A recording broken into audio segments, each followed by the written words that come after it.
Kumusta mga kakwarta? Welcome back sa Kwarta Diaries, ang inyong personal na gabay sa pera, ipon at investing. Ngayon, may isang tanong akong gusto kong itanong sa inyo na medyo mahirap sagutin ng may katapatan. Napromotan ka na ba noon? O tumaas na ang sweldo mo sa nakalipas na ilang taon? Kung oo, nais ko ring itanong, nasaan na ang dagdag na pera na iyon? Para sa karamihan sa atin, ang sagot ay ito, wala na, ubos na. Hindi mo na alam kung saan napunta. At ang mas nakakalungkot, marami sa atin ay may mas malaking utang ngayon kaysa noong mas maliit pa ang sweldo. Paano ito nangyayari? Paano posible na habang lumalaki ang kita, lumalaki rin ang utang? Ang sagot ay makikita sa isang psikolohikal na patibong na tinatawag na lifestyle creep. At ngayon, bibiyakin natin ito ng buo. Dahil ang pag-unawa sa trap na ito ay maaaring maging pinakaimportanteng financial lesson na maririnig mo sa iyong buhay. Handa ka na ba? Simulan na natin. Una, ano ba talaga ang lifestyle creep? Ang lifestyle creep, tinatawag din itong lifestyle inflation, ay ang phenomenon kung saan ang iyong mga gastos ay automatikong tumataas kasabay ng pagtaas ng iyong kita. Ibig sabihin, sa bawat beses na tumaas ang sweldo mo, nagtataas ka rin ng iyong pamantayan ng pamumuhay. Dati ay kontento ka sa tricycle. Ngayon, Grab na ang minimum. Dati ay kontento ka sa tindahan na pagkain. Ngayon, restaurant na ang normal. Dati ay kontento ka sa lumang cellphone. Ngayon, kailangang pinakabago. Sa sarili nating isipan, ito ay parang natural na progression. Nag-improve ang buhay, dapat may upgrade. Pero ang katotohanan ay iba. Ang lifestyle creep ay ang pinakatahimik at pinakamapanganib na kaaway ng financial freedom. Dahil hindi mo ito nararamdamang nangyayari, hanggang sa huli ay napagtanto mo na 10 taon ka nang nagtatrabaho pero wala ka pa ring ipon. Ngayon, pag-usapan natin ang psikolohiya sa likod nito. Bakit tayo nagagawa ng lifestyle creep? Bakit tayo paulit-ulit na nahuhulog sa trap na ito kahit alam na natin ito? Ang unang dahilan ay ang dopamine at reward system ng utak. Ang ating utak ay nag-e-evolve para hanapin ang reward. Sa tuwing nakakabili tayo ng bagong bagay, naglalabas ang utak ng dopamine, ang feel-good chemical. Naramdaman mo na iyan, ang excitement ng pagbubukas ng bagong package, ang pakiramdam ng bagong damit, ang pride ng bagong gadget. Pero narito ang problema, ang dopamine rush na iyon ay panandalian lamang. Mabilis itong nawawala. At kapag nawala na, hinahanap ng utak ang susunod na fix. Ito ang cycle. Bumili, maging masaya ng sandali, magsawa, bumili ulit ng bago. At sa bawat ikot ng cycle na ito, mas malaki ang gastos. Ang pangalawang dahilan ay ang social signaling. Tayo ay mga social creatures. Ang ating mga desisyon sa pera ay hindi lang base sa pangangailangan, kundi base din sa kung paano tayo makikita ng ibang tao. Isipin mo ito, kapag napromotan ka sa trabaho, bakit may pressure kang mag-upgrade ng sasakyan, ng damit, ng lugar na kinakainan?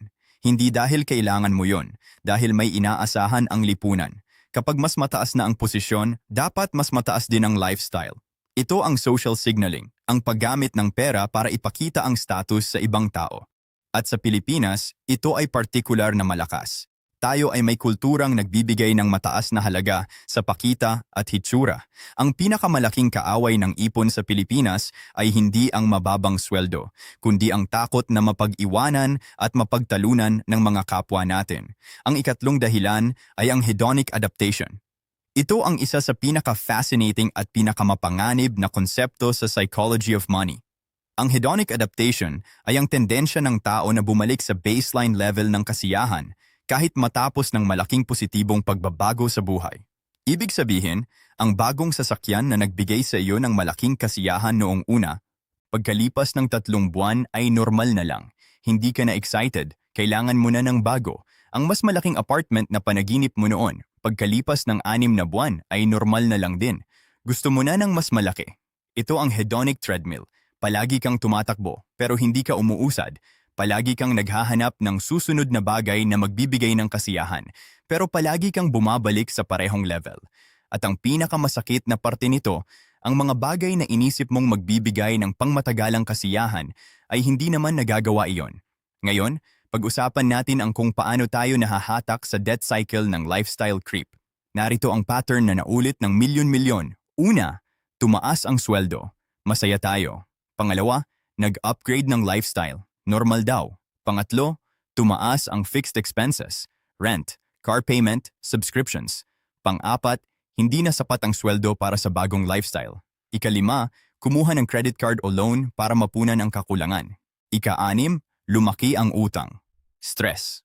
Ika-7, tumaas ulit ang sweldo at naulit ang cycle. Ito ang lifestyle creep debt cycle. At ang mapanganib dito, sa bawat ikot, ang mga fixed expenses ay lumalaki. At ang mga fixed expenses ay hindi basta-basta nababawasan. Hindi mo basta-basta mababawasan ang rent na pumirma ka na. Hindi mo basta-basta maibabalik ang car loan na kinuha mo. Hindi mo basta-basta mabibigo ang mga kaibigan na sanay na sila sa restaurant na pinupuntahan ninyo. Kaya ang lifestyle creep ay hindi lang isang temporary problem. Ito ay naglalagay ng permanent na financial burden sa iyong buhay. Ngayon, paano natin ito haharapin? Paano natin sisirain ang cycle ng lifestyle creep? Solusyon numero 1, ang 50% rule sa raise. Sa tuwing mayroon kang pay raise, i-commit mo agad na ang kalahati ng dagdag na kita ay pupunta sa savings o investment.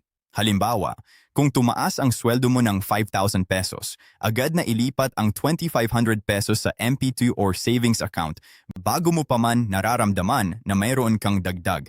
Ang natitirang 2,500, pwede mong gamitin para sa lifestyle upgrade kung gusto mo. Pero ang kalahati, nakakulong na sa investment. Ito ang tinatawag na lifestyle upgrade with boundaries.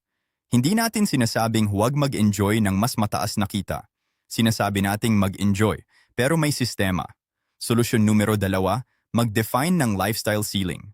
Ang lifestyle ceiling ay isang personal na desisyon na magtakda ng limitasyon sa iyong lifestyle expenses. Kahit pa tumaas ang kita mo. Halimbawa, mag-decide kang ang maximum rent mo ay 8,000 pesos lang kahit tumaas pa ang sweldo. O ang maximum gadget budget mo ay 1 beses sa 2 taon. O ang maximum dining out mo ay 2,000 pesos bawat buwan. Kapag nag-set ka ng ceiling, ang lahat ng dagdag na kita na higit sa ceiling ay automatikong napupunta sa investments. Solusyon numero 3, i-delay ang lifestyle upgrades. Sa tuwing gusto mong mag-upgrade ng kahit anong bagay, mag-wait ng 30 araw. Hindi 24 hours, 30 araw. Sa loob ng 30 araw, itanong mo sa sarili mo, kailangan ko ba talaga ito? O gusto ko lang ito dahil nakita ko sa social media? O gusto ko lang ito dahil mayroon ng kaibigan ko? Karamihan sa mga gusto natin ay nawawala pagkatapos ng 30 araw. Dahil hindi naman talaga natin kailangan iyon, emotional at social pressure lang ang nagtutulak sa atin. Solusyon numero 4, i-track ang net worth, hindi ang lifestyle.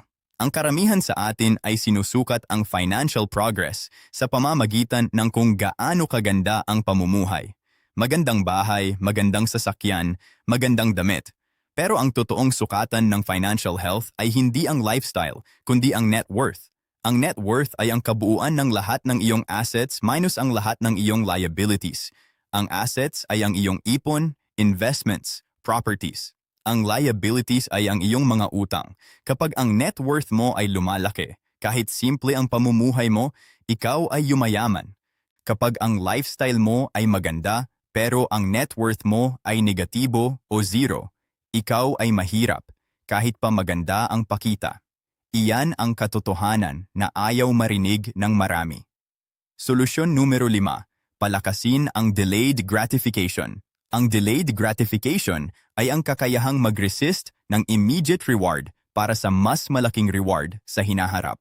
Ito ang pinakamahalaga at pinakamatagumpay na katangian ng mga taong nagtagumpay sa kanilang financial life. Paano ito mapalakas? Una, simulan sa maliliit na bagay. Kapag gusto mong bumili ng isang bagay, hintayin mo ng 1 linggo.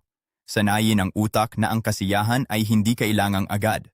Pangalawa, mag-visualize ng long-term goals. Kung ang pangarap mo ay mag-retire ng maaga, o magkaroon ng sariling negosyo, o makapag-travel ng walang utang, i-visualize mo ito ng madalas. Ang malinaw na long-term vision ay nagbibigay ng lakas para labanan ang short-term temptations. Mga kakwarta, ang lifestyle creep ay isang natural na tendensya ng tao. Hindi ito kasamaan, ito ay resulta ng ating biological wiring, ng ating utak na palaging naghahanap ng mas maganda, Pero sa mundong puno ng advertising, social media at social pressure, kailangan nating maging mas matalino kaysa sa ating instincts. Ang financial freedom ay hindi nakukuha sa mas mataas na sweldo. Ang financial freedom ay nakukuha sa mas matalinong desisyon sa bawat pisong dumadaan sa iyong mga kamay. Ang mayaman ay hindi ang taong may pinakamagandang pamumuhay. Ang mayaman ay ang taong may pinakamalaking kalayaan. Kalayaang piliin kung paano nila gagastusin ang kanilang oras, ang kanilang pera, at ang kanilang buhay. At ang kalayaang iyon nagsisimula sa isang desisyon. Ang desisyong huwag hayaang kontrolin ng lipunan, ng social media, at ng iyong mga dating gawi kung paano mo gagastusin ang iyong kinabukasan. Kung nagustuhan ninyo ang video na ito, i-like, i-subscribe at i-share sa isang kaibigan na kailangan din nitong marinig. At sa comment section, gusto kong marinig ang inyong story. Naranasan mo na ba ang lifestyle creep? Paano mo ito nalabanan? Ibahagi ninyo dahil ang inyong kwento ay maaaring makatulong sa isa pang kakwarta. Ito ay Kwarta Diaries. Sama-sama nating palakihin ang ating kwarta at ang ating kalayaan. Hanggang sa susunod, ingat lagi!